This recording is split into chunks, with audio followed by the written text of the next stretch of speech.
Hello, everyone. Today I wanted to talk to you. It's a brand new year. So, everyone is talking about 2024. What can we predict for 2024? How are we going to change our marketing? What are we going to do to make our companies more successful going into the new year? And dealing in the industrial space, I want to stress, and you probably know this, it is very important to understand market trends.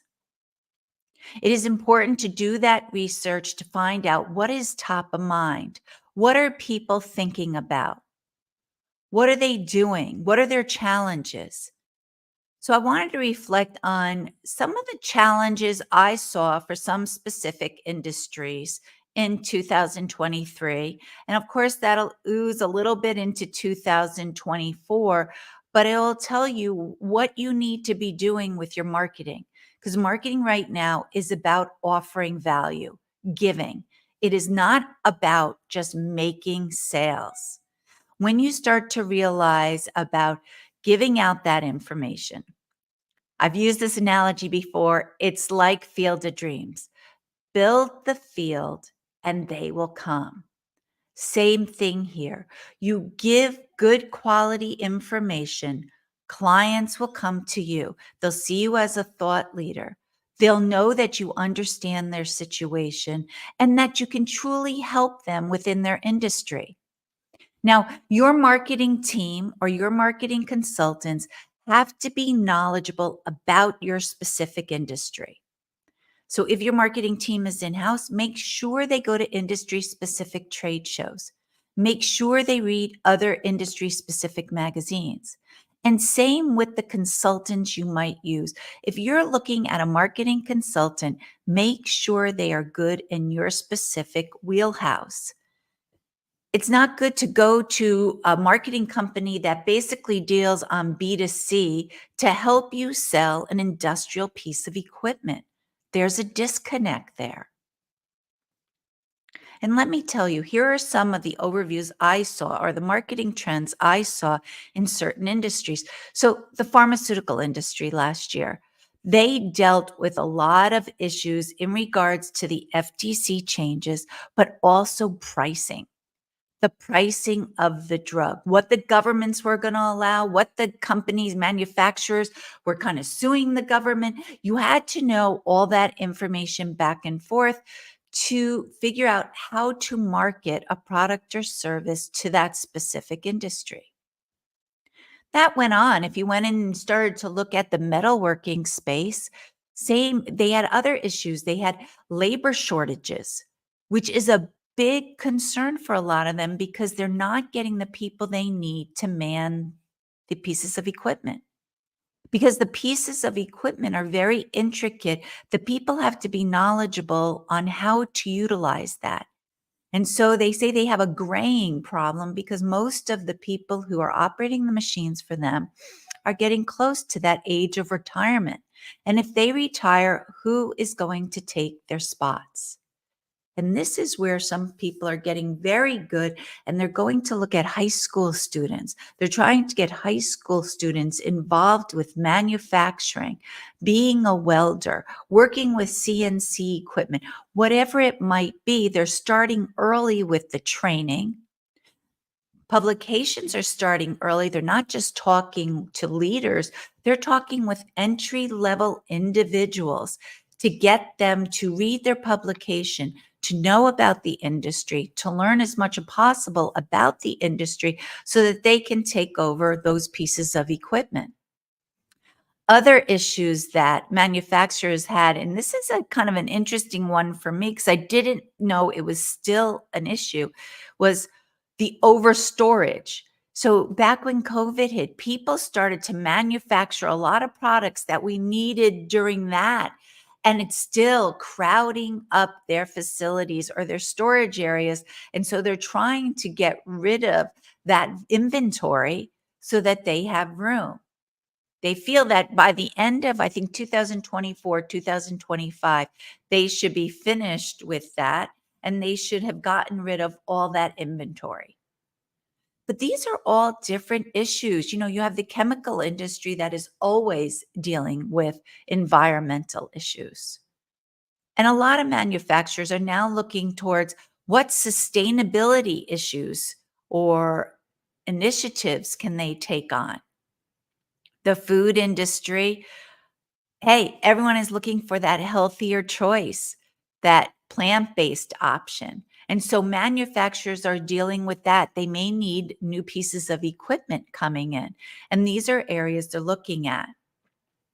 But this is why it's so important to look at what the market trends are. What are the top stories that are happening within your industry? And then once you start to gather that information, which I will say, go to industry specific trade shows, speak to industry specific publishers, editors, read their magazines, see what's in their editorial calendar to see what is of interest to their readers. And then what you can do is, as a marketer, you can start putting together marketing material that speaks directly about these topics, directly about how they can solve a problem, whether it is labor shortages or it's an environmental issue. You can start to talk about it. You can give advice, and then maybe your product or service can help them with that. But first, just give out this information. Give out some tips or webinars they can attend or podcasts they can listen to that can help them in this area. Now, webinars and podcasts are a great marketing tool for companies because you're able to get out there, speak about topics that are top of mind. So you look like a thought leader. But it's a great way for people to see who you are and really understand the values of your company, what your mission is as a company. People like to connect with other people that are similar to them. Just like somebody listening to me right now might be saying, God, she is so boring. I don't want to deal with her. But there might be people out there, hopefully, who find this interesting. You like the way I talk, the information I put out there. You see that I research specific industries. So I am definitely in that space. And that's when you're like, oh, you know what? I'm going to reach out to her. Maybe we can start working together. This is what you want to do. And that's a great way to do it through those videos, the webinars, the podcasts. If you don't want to create your own podcast, you can be an interviewer or interviewee on another podcast. Great way to get it out there, because when someone interviews you, it's not a one-off thing. You can then take that interview and slice and dice it up into small little segments that you could use on your social media. And these are all ways to just bring your thought leadership out into the marketplace in a way of giving, not selling. I'm a big proponent about that there has to be practical tips you put in place, but always remember giving, give, not doing it just to sell.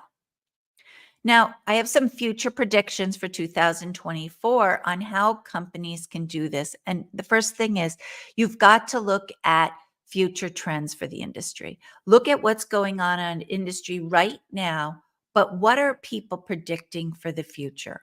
Now's a great time for that because everyone is putting out their predictions for 2024. But also go and look at market research studies, see what is out there. Like I mentioned, sustainability is a big topic out there. Companies want to put out sustainability initiatives to show that their companies are doing everything possible to be green. The next thing is, with interest rates right now, they lowered a little bit, I think I saw today, but are they going to go down more? And companies are looking at that. And that comes into play because are they going to buy equipment? Are they going to buy new equipment, or will they buy pre-owned equipment? And sometimes that pre-owned equipment has been used, but sometimes it's brand new and in the box, and it can be a great savings.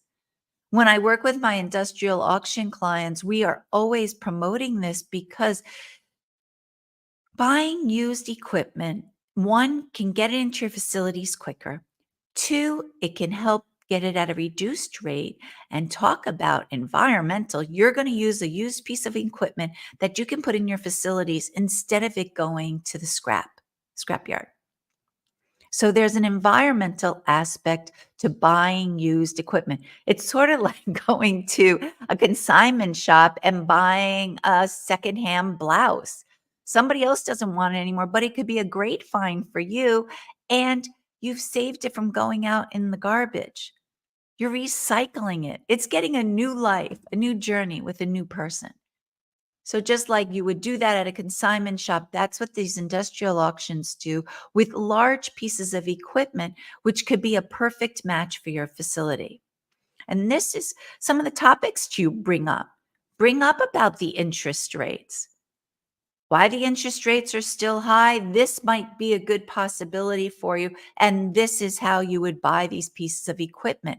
Provide insights on how businesses can proactively prepare for the future, prepare for any of the upcoming shifts in the market. Everyone wants to stay ahead of the curve. You want to get your businesses out there. You want to get your business to stand out from your competition. And that's when you put your unique voice to it, but then you also have to show your knowledge in a space. And that's when you can use market trends.